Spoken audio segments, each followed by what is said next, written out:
Mentre va a scuola, terzo giovanissimo motociclista perde la vita in meno di una settimana nella Marca. Vittima Simone Caico, di appena 18 anni, motori e rugby, le sue passioni. Lo strazio di nonno Vincenzo in lacrime, appena saputa la notizia, muoio con lui. Alla mamma l'ultimo abbraccio prima della tragedia, la comunità di Vedelago sotto shock. Uccise il padre a Vittorio Veneto, convinto che fosse un impostore. L'accusa chiede il proscioglimento per il giovane assassino, ma anche la libertà vigilata per 10 anni in una struttura idonea. Era totalmente incapace di intendere e volere. Ubriaco, prima danneggiò l'ambulanza del suo intervenuta, poi in ospedale minaccia di sparare ad un conoscente. In casa a Treviso la polizia trova 200 proiettili calibro 22. Devi fare la fine degli ebrei negli anni 40, minacce social all'europarlamentare Donat dopo che anche i suoi interventi hanno portato a cancellare i concerti dei trapper Nicki Savage e Simba La Rue a Castelfranco. Facile tagliare quando a rimetterci sono gli altri. È duro il sindaco di Ponzano che chiede alla famiglia Benetton di farsi carico della situazione, salvando anche Villa Minelli con la creazione di una fondazione. Questo pomeriggio nella chiesa parrocchiale di Silea, il saluto della città Petra de Zanette, le parole commosse dei figli Asia e Mattia continua a splendere su di noi. Parlerà anche Trevigiano, il nuovo consiglio di indirizzo del Gran Teatro La Fenice di Venezia. La prima nomina infatti è quella dell'attuale presidente di Asolo Musica, l'avvocato Maurizio Iacobi. Buonasera e ben ritrovati con l'edizione trevigiana dei nostri telegiornali. Dunque in primo piano la cronaca e l'ennesimo incidente mortale sulle strade della Marca, un schianto in Castellana tra un'auto ed una moto è costato la vita ad un giovane 18enne, Simone Caico. Stava andando a scuola all'Istituto Maffioletti di Castelfranco, lo strazio del nonno e dei familiari. Mi sono messa pure a gridare per sfogare più che altro.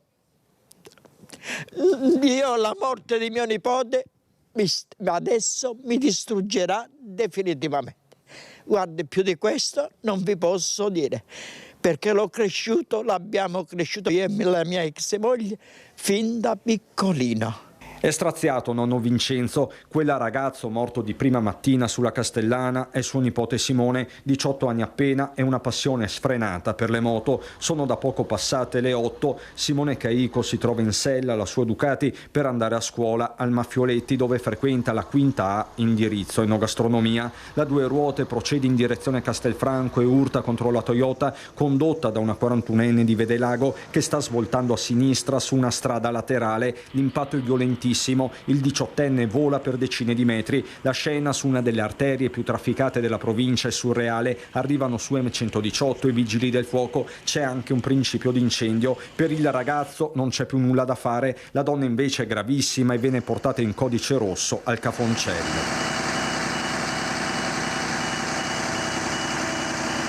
Il traffico va in tilt, i rilievi sono affidati agli agenti della polizia locale con i carabinieri. Difficile risalire all'identità del ragazzo che probabilmente non aveva con sé i documenti. Gli stessi genitori vengono a conoscenza della tragedia in tarda mattinata, così come i compagni di classe. Nonno Vincenzo si trova al centro anziani. Io, guardi, stamattina l'ho saputo verso le 11:30.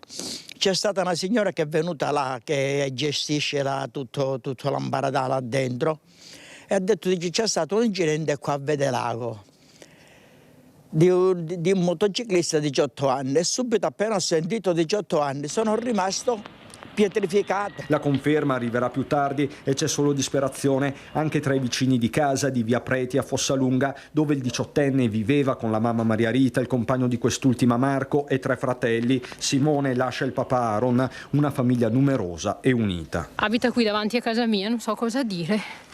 Veramente. Un ragazzo gentile. Sì, salutava sempre quando passava, alzava la mano sempre. Mandava piano quando passava di qua. Cioè non era un ragazzo che correva forte, anzi, non so cosa dire. Mi ricordo che era piccolino, aveva sti ricci, capelli. Basta. Sì. Mamma mia. Che tragedia.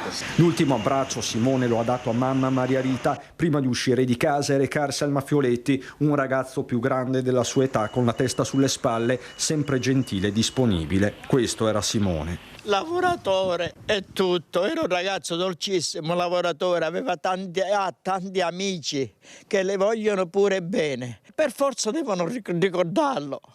E lei vedrà quanti ragazzi c'è. Mi dispiace, non posso più parlare. Simone è la terza vittima in una settimana nella Marca, tutti giovani in moto. A parlare anche Thomas Cecchetto, studente di ingegneria, che questa mattina ha portato un primo aiuto sul luogo della tragedia. Ero dietro il banco del bar dei miei genitori quando ho visto passare una moto con la coda dell'occhio e dopo una frazione di secondo appunto ho sentito questo boato, questo botto. Subito non sono andato a pensare al male perché ovviamente non si pensa mai al male, e invece però quando siamo usciti abbiamo visto la macchina, la moto distrutta e siamo subito accorsi lì, insomma. È stata una mattinata di mobilitazione in via Vicenza, Vedelago, a pochi metri dal confine con Castelfranco Veneto. Thomas Cecchetto, studente di ingegneria, poco più che ventenne, figlio dei titolari del locale a ridosso della Castellana, non ha esitato un attimo a intervenire. Appena sono uscito ho visto un piccolo principio di incendio e infatti i signori che erano lì, i ragazzi che erano lì, mi hanno urlato estintore, e allora sono subito accorso dentro a prendere l'estintore e l'ho portato subito a fianco alla moto lì. Dopo il fuoco si è spento subito, da solo, quindi non ce n'è più stato bisogno. Sull'asfalto c'è la vittima, il 18enne Simone Caico, nell'auto la 41enne che abita a poche decine di metri. Dopo il primo intervento di Thomas e di alcuni automobilisti arrivano i soccorsi. I titolari del locale, il bar, ristorante, le V mettono a disposizione della polizia locale i frame della videosorveglianza. Gli occhi elettronici sono puntati in strada e hanno ripreso buona parte della tragedia. E se da un lato c'è un'indagine, dall'altro c'è il dolore di una comunità e di una generazione. Simone aveva vestito anche la maglia della rugby paese. Sono appunto amici di famiglia, miei compaesani, quindi oggi è un giorno particolarmente triste e andremo col sindaco a portare le nostre condoglianze e la vicinanza appunto di tutta la comunità di Vedelago per quello che potrà servire. Rimane la tragedia. Simone Caico è la terza giovane vittima in moto in poco meno di una settimana nella Marca trevigiana, dopo Samuele Lazzari a Casale e Andrea Bedon a Falzè. Ma in Castellana il ricordo è andato subito a Kevin Gentilin, il quindicenne morto a fine ottobre mentre in sella al proprio scooter andava a scuola a Castelfranco. È un giorno duro. Trucidò il padre, convinto, in preda ad un delirio accertato dai medici, che non fosse il vero genitore ma un impostore. Per la procura Riccardo De Felice non può essere imputabile per l'omicidio. Oggi le richieste dell'accusa nel processo. Proscioglimento per non aver commesso il fatto quando era totalmente incapace di intendere e volere e per la non imputabilità, ma anche libertà vigilata all'interno di una struttura adeguata per i prossimi 10 anni. Sono le richieste del pubblico ministero nel processo a Riccardo De Felice, il 25enne che il 16 novembre 2022 accoltellò a morte il padre Francesco a Vittorio Veneto. Quella mattina Riccardo, affetto da uno scompenso psicotico, sorprese il genitore che stava riposando nel salotto dell'appartamento di famiglia in via Rosolén e lo uccise con 3 fendenti al collo e alla gola. I sanitari che lo hanno esaminato definiscono una bufera psicotica lo stato mentale nel quale il giovane uccise quello che, secondo il suo delirio, aveva fatto vivere alla famiglia una vita d'inferno e sarebbe stato anche responsabile della morte del suo vero padre. Un tracollo mentale impressionante. Riccardo si era laureato a pieni voti in filosofia a Venezia e aveva trovato subito lavoro. Poi, qualche mese prima dei fatti, aveva cominciato a lamentare disturbi senza però farne parola a nessuno. Si era convinto inizialmente che gli amici da cui si era progressivamente distaccato parlassero alle sue spalle.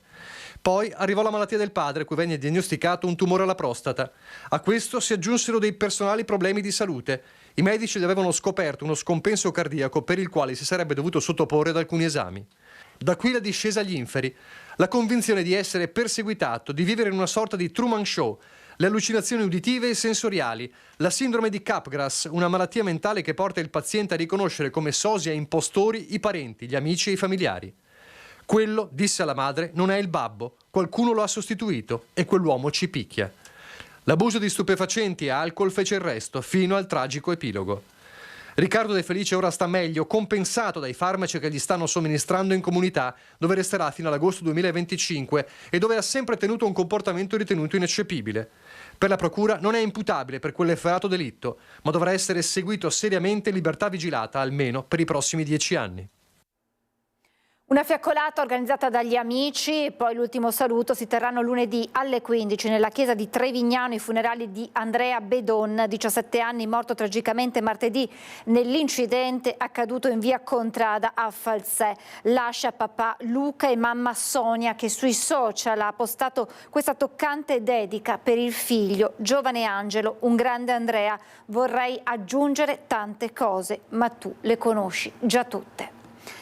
Sono ore d'angoscia e di attesa per i familiari di Aflori Viorel, 28enne di Casier, di cui non si hanno più notizie. Come riportato in una nota della prefettura, l'uomo è alto 1,86 m, di corporatura robusta, carnagione chiara, capelli castani corti, barba corta, occhi verdi, con 2 tatuaggi, uno sul braccio sinistro con la scritta Cap Fetting e uno sul braccio destro con il simbolo di un occhio. Al momento dell'allontanamento indossava un giaccone di colore verde, jeans di colore blu, scarponi da moto neri con profili rossi, un berretto di lana di colore marrone scuro e portava con sé uno zaino da escursionista di grosse dimensioni di colore verde scuro. Chiunque lo veda o abbia informazioni utili per ritrovarlo è pregato di contattare il 112.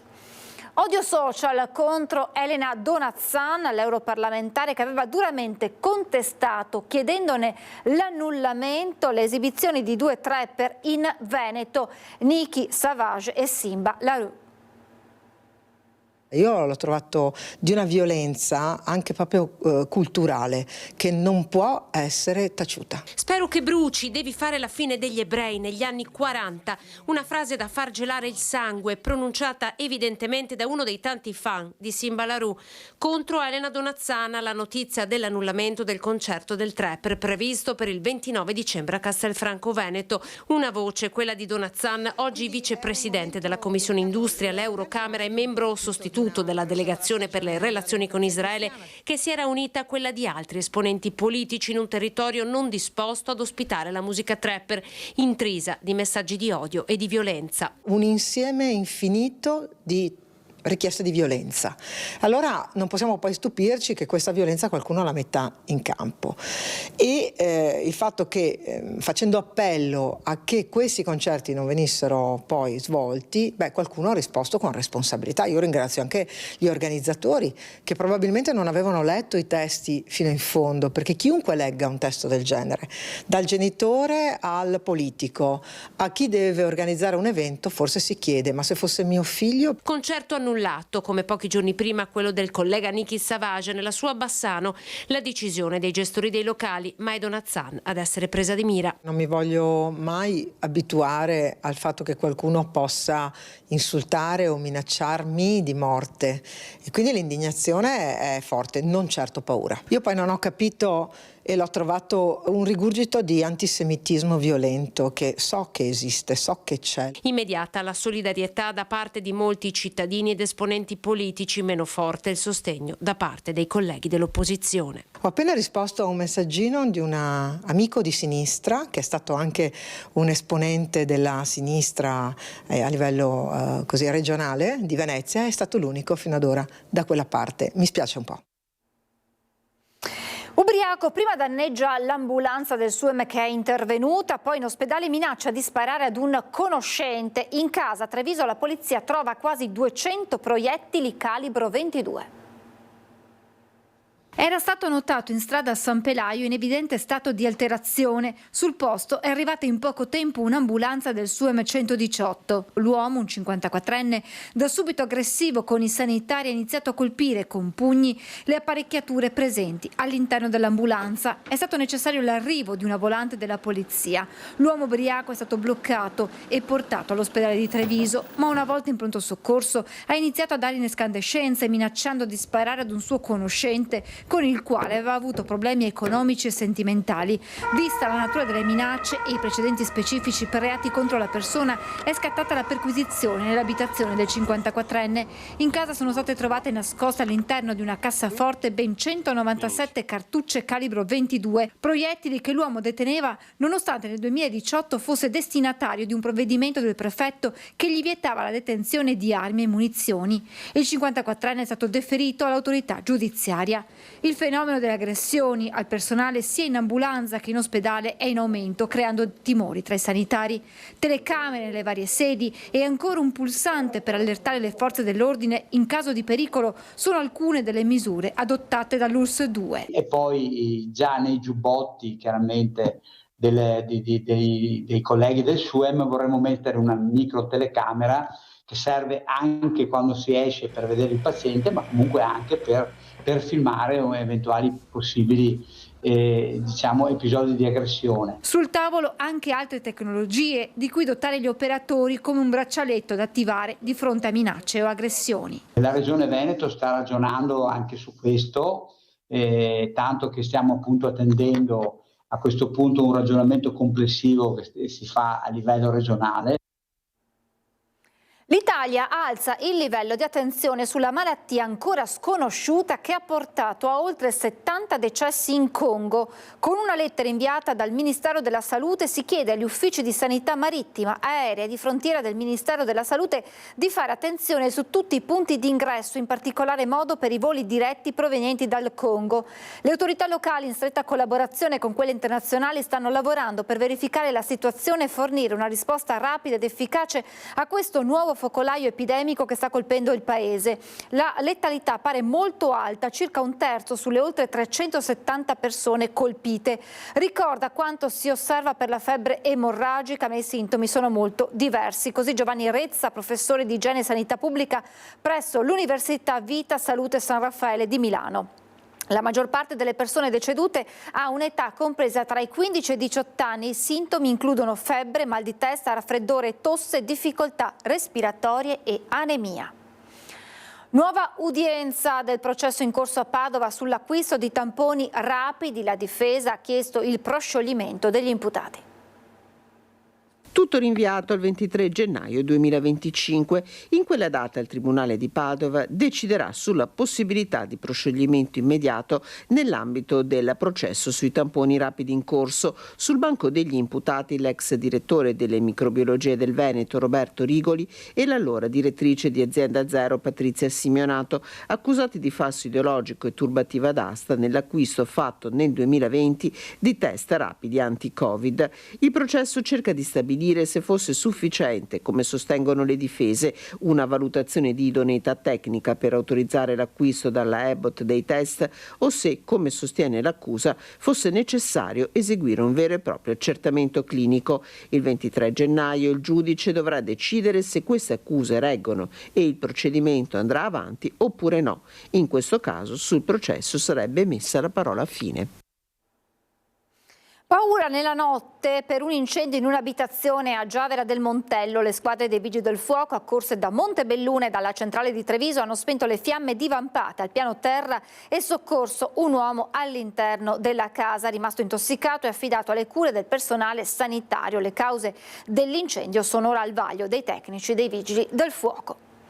Facile tagliare quando a rimetterci sono gli altri. È duro il sindaco di Ponzano che chiede alla famiglia Benetton di farsi carico della situazione, salvando anche Villa Minelli con la creazione di una fondazione. Già segnato invece il destino del Relais Monaco. Le famiglie hanno dato tutta la loro vita. Adesso ci troviamo nella stessa situazione in cui chi è nato nella Benetton ma ha portato la ricchezza nello stesso ambiente si trova a dover fare una scelta. Tanti giovani, tanti lavoratori hanno 50 anni circa, ne conosco tantissimi. La preoccupazione per i tanti dipendenti Benetton, nelle parole del sindaco Antonello Baseggio. L'azienda di Ponzano Veneto ha alzato la posta per favorire l'uscita dei lavoratori fino a 70.000 euro. Lavoratori tanti, troppo avanti con l'età per pensare ad una facile riqualificazione, ma troppo lontani dalla pensione per poter accettare l'offerta in scadenza il 15 gennaio 2025.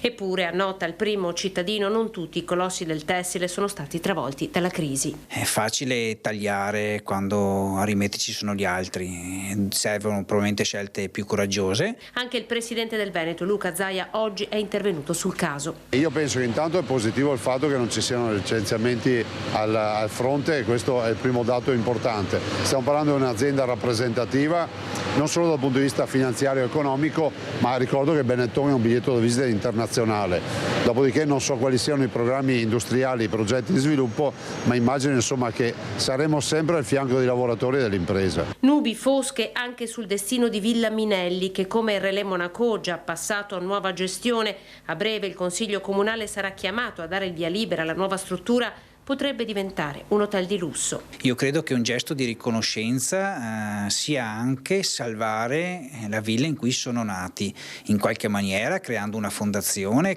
spostando alcune attività. E chiedo a questo punto a Luciano, che è quello che probabilmente in quest'ultimo tempo ha sempre messo anche di tasca sua per ciò in cui lui ha creduto, in cui è nato, di attivarsi di alberghi a 5 stelle con una spa a cielo aperto che verrà realizzata, insomma ce l'abbiamo già, penso che non servano altri alberghi, serve ben altro per una comunità. Presentata nella sede dell'Istituto Lepido Rocco di Lancenigo la terza edizione del progetto Arredatori Immobilieri del Futuro, che punta a formare quei lavoratori che oggi mancano alle aziende del legno arredo.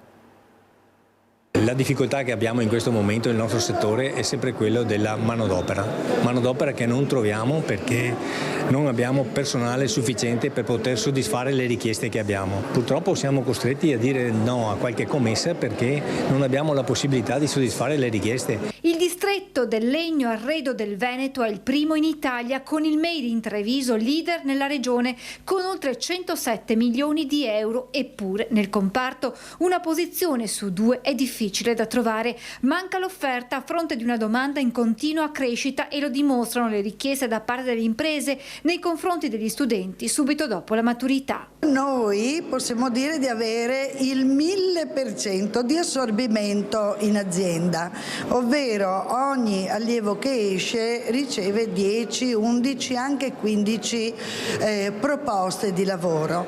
I ragazzini hanno la possibilità di selezionare le aziende sulla base delle competenze e anche dei desiderata che hanno. Proprio dall'esigenza delle aziende di reperire personale, nel 2021 è nato il progetto, unico del suo genere al momento, Arredatori Immobilieri del Futuro di Confartigianato Imprese Marca Trevigiana e Scuola di Formazione Professionale Lepido Rocco, che crea un circolo virtuoso tra studenti e imprese, assicurando ai primi la possibilità di lavoro e agli imprenditori di poter contare su risorse umane preparate. Noi stiamo inseguendo questi atteggiamenti proprio e sostenere queste scuole proprio perché ci diano la possibilità di avere delle persone che in qualche modo riescono già a fare qualcosa. Per noi è importantissimo far respirare il mondo agli allievi in modo tale che possano vedere concretamente quanto noi diamo di conoscenze e competenze a scuola. Nell'Istituto di Lancenigo, oltre alla progettazione e creazione di un manufatto,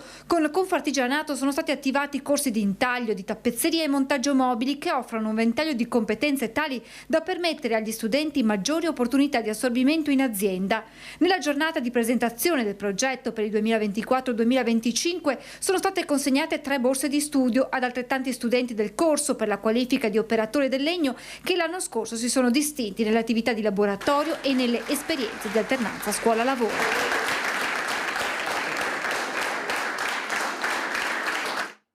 Non me lo aspettavo, ma sono pronto a traghettare Confartigianato fino alla nomina del nuovo presidente. Così Loris Bagliana, che ha preso le redini dell'associazione dopo le dimissioni di Oscar Bernardi. Ovviamente uno che è un presidente vicario è preparato, ma non è pronto perché non mi aspettavo assolutamente a 6 mesi dalla fine del mandato un cambiamento di questo tipo. Anche per Loris Bagliana l'annuncio delle dimissioni del presidente di Confartigianato Oscar Bernardi è stato un fulmine a ciel sereno. Spetta a lui ora, in qualità di vicepresidente vicario, assumere la guida dell'associazione fino alla nomina del nuovo presidente. Continuerò con la responsabilità che ho messo in campo fino adesso per cercare di traghettare in questi pochi mesi la Confartigianato provinciale all'avvio di tutte le pratiche per avere una nuova presidenza. Una decisione, quella di Bernardi, legata a motivi personali, nazionali. Lascio, ha detto l'ex presidente all'indomani delle dimissioni, con un certo dispiacere perché ogni scelta è importante e anche difficile, ma sono convinto che ci sia un momento per tutto. Questo è il momento giusto per lasciare spazio ad un nuovo percorso. Lui si sente sereno da questo punto di vista, sa che io metterò tutto l'impegno possibile, però è davvero dispiaciuto. Ora si apre l'iter per il rinnovo della presidenza. Come da statuto verranno nominati i saggi che si confronteranno con i presidenti e le giunte mandamentali. E nell'arco di qualche mese, insomma speriamo in 4-5 mesi, si arriverà alla designazione del nuovo presidente con la condivisione di tutti. Un confronto in provincia Padova sul futuro dell'ente a 10 anni dalla riforma della Rio.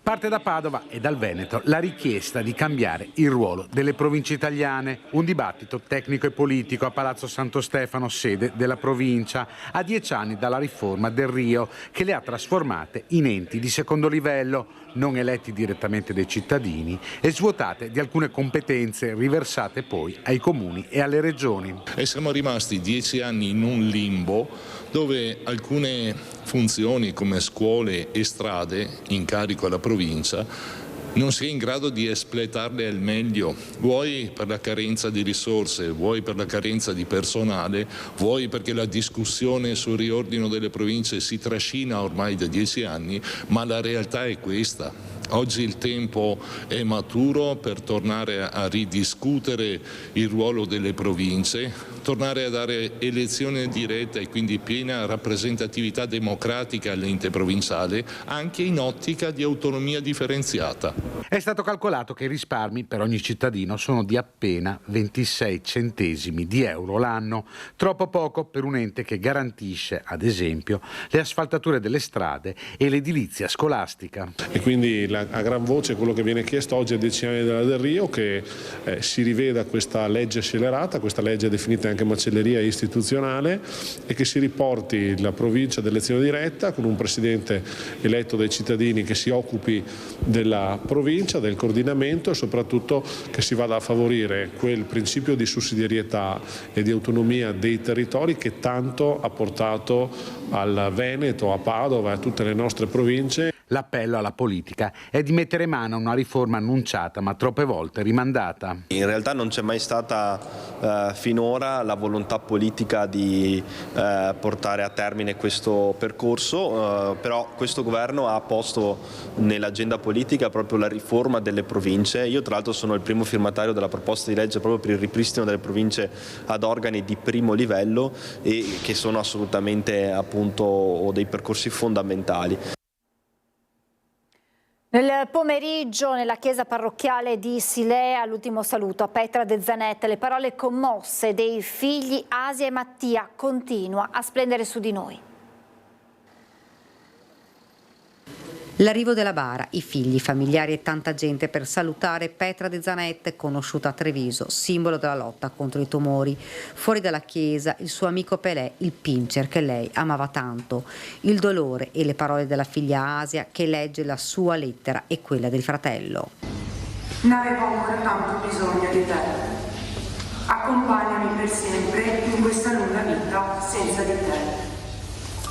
Devo tutto a te che mi guardi sorridendo, a te che splendi bella tra il sole, la luna e le stelle, a te che mi hai insegnato ad affrontare sempre con un sorriso le cose brutte della vita. Mi ha insegnato che non sempre le battaglie si possono vincere, di cose da fare e vivere insieme, mano nella mano, ne avevamo ancora tante. Ora accompagnaci per sempre, tu che splendi sorridente tra il sole, la luna e le stelle.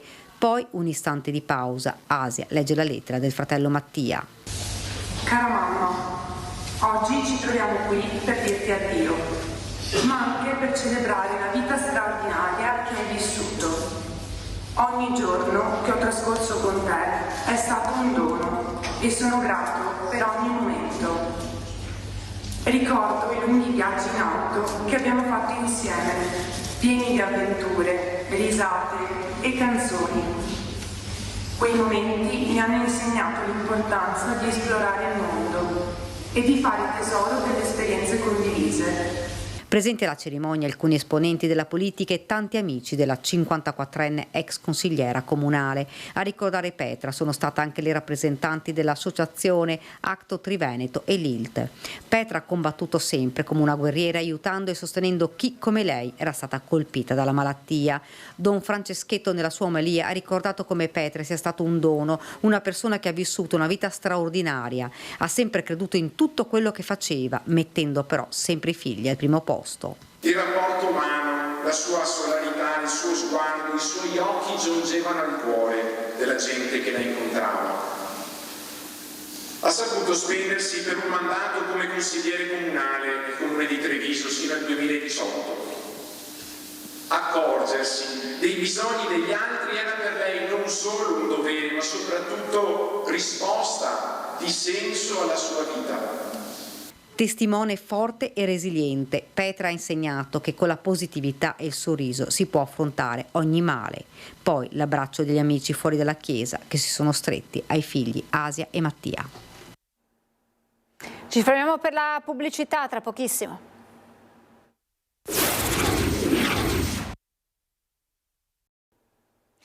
Di nuovo in diretta, questa mattina intervento aereo dell'elicottero Drago 153 dei Vigili del Fuoco per la ricerca di un vitello fuggito nella giornata di ieri da un'azienda agricola di Porcellengo di Paese durante le operazioni di scarico degli animali da un camion. L'intervento dell'elicottero per la ricerca del bovino, vista la possibilità che l'animale si avvicinasse a strade e alla linea ferroviaria creando pericoli alla circolazione. Infatti l'equipaggio volo ha individuato il bovino sempre nella zona di Paese, poco distante dal sedime ferroviario. Le squadre dei Vigili del Fuoco di terra hanno raggiunto l'animale, che è stato poi sedato con l'aiuto di un veterinario per essere riportato all'interno dell'azienda agricola. Maltempo in arrivo domenica, le previsioni per il weekend con il nostro generale Iannicelli. La pressione su di noi è in decisa diminuzione, quindi passeremo velocemente da un campo di alte pressioni che ha assicurato tempo buono questi giorni a una depressione, vedete sulla carta del tempo, depressione che si impossesserà di tutte le nostre zone per domenica, a cui è associato un sistema perturbato che porterà purtroppo piogge abbondanti, ma più in dettaglio prevediamo su tutte le nostre zone. Per domani ancora cielo inizialmente poco nuvoloso, sereno, abbiamo ancora l'azione dell'anticiclone, poi gradualmente il cielo si coprirà di nubi e dalla serata inizierà qualche precipitazione. Ripeto, poi domenica l'azione del sistema perturbato, quindi avremo delle precipitazioni abbastanza estese, persistenti, con una quantità di pioggia che poi a fine giornata sarà abbondante. Precipitazioni che poi a 700, 800, al di sotto dei 1000 metri, che poi si abbasseranno ulteriormente, saranno nevose, quindi si prevedono nevicate anche abbondanti. Pioggia in pianura che continuerà con residui lunedì nella prima parte e poi sarà un graduale miglioramento, ma il miglioramento, diciamo, la pausa di bel tempo sarà da mercoledì, giovedì, poi purtroppo dalle previsioni attuali potrebbe esserci un peggioramento a fine della prossima settimana. I venti per ora sono deboli, di direzione variabile, poi da domenica si rinforzeranno e proverranno da nord-est. Le temperature, ecco, notte serena tra venerdì e sabato, quindi domani mattina avremo delle gelate con 2-3 gradi sotto lo zero, le massime 6, 7, 8 gradi. Per domenica invece notte coperta, quindi le temperature minime aumenteranno sopra lo 0, 5, 4, 5, 6 gradi, le massime sempre 8, 9 gradi. Per quanto riguarda l'Alto Adriatico, anche qui avremo da un poco mosso a mosso a molto mosso agitato per domenica. Parlerà anche Trevigiano, il nuovo consiglio di indirizzo del Gran Teatro La Fenice di Venezia. La prima nomina infatti è quella dell'attuale presidente di Asolo Musica. È il primo nominato del nuovo consiglio di indirizzo del Gran Teatro La Fenice. E la notizia nella notizia è che a Venezia ci sarà un trevigiano volto storico del comunale, ovvero l'avvocato Maurizio Iacobi. Ma cosa ci fa un trevigiano nel consiglio di indirizzo della Fenice? Dà l'indirizzo alla Fenice, questo fa ovviamente nell'interesse della Fenice e nell'interesse anche di chi mi ha nominato, che è la Regione. Del resto la sua esperienza non è comune, considerando l'attuale presidenza di Asolo Musica e la presenza nella storica bottega ed eurobottega di Peter Mag, esperimento del resto tutto trevigiano. Contano anche le sue battaglie per il teatro comunale, oggi anche del Monaco, che risalgono ad oltre 40 anni fa. Per questo la nomina di prestigio, oltre al maestro svizzero, Jacobi la dedica ad Antonio Mazzarolli, storico sindaco altrettanto innamorato della lirica, con il quale ha intrecciato baruffe tutt'altro che chiozzotte. Nonostante alcune vicende, alcuni contrasti, siamo sempre rimasti insieme su un punto, sul fatto di amare la musica al di là di ogni questione anche di carattere politico. E a proposito di politica, Jacobi è consapevole che in Fenice le sfide saranno più pesanti, prima tra tutti la scelta del nuovo sovrintendente dopo il clamoroso addio tra gli scioperi di Fortunato Otombrina approdato alla Scala di Milano. E a questi livelli gli scontri con Mazzarolli sono, come direbbe il principe De Curtis, tutte quisquiglie. Però pesa anche il fatto che lei è un avvocato di diritto del lavoro e con quello che sta succedendo adesso in Fenice. Ma spero proprio di non essere adoperato per questo, ma non si sa mai, adesso vedremo. Appuntamento importante è quello di domani pomeriggio per gli alpini trevigiani e non solo. Nell'auditorio di Santa Caterina la sezione di Treviso presenterà un libro dedicato ad un alpino poco conosciuto come persona ma presente nella quotidianità di tantissimi trevigiani. Ci sono luoghi che fanno parte della nostra storia, come della nostra quotidianità. Edifici e manufatti che scorrono davanti ai nostri occhi, componendo il paesaggio dei nostri tragitti verso casa, scuola o lavoro. Non ci chiediamo chi li abbia pensati e forse a malapena sappiamo perché sono stati edificati, ma la loro presenza testimonia nel tempo la storia dei popoli, delle civiltà, di esperienze a volte epiche, a volte tragiche, ma comunque patrimonio della nostra umanità. Ecco perché chi, oggi nell'ombra, va riscoperto, studiato, valorizzato. E Pietro Dal Fabbro è uno di questi protagonisti che hanno tradotto il loro talento in vere e proprie opere architettoniche, oggi ricordate in un volume voluto fortemente dagli alpini della sezione di Treviso. Noi passiamo, vediamo le sue testimonianze, però non sappiamo a chi ricondurre quelle opere.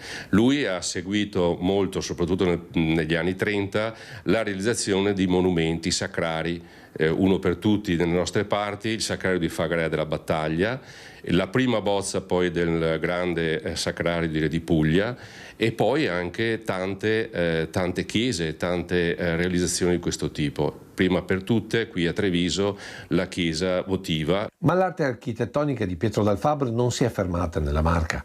Basti pensare alla chiesa di Sedico nel Bellunese o il Tempio Ossario di Bassano, il Tempio Antoniano della Pace a Padova o il Sacrario Militare di Verona. Poi quegli edifici che non appartengono più al territorio italiano, come la cattedrale e il Cinema Impero ad Asmara in Eritrea.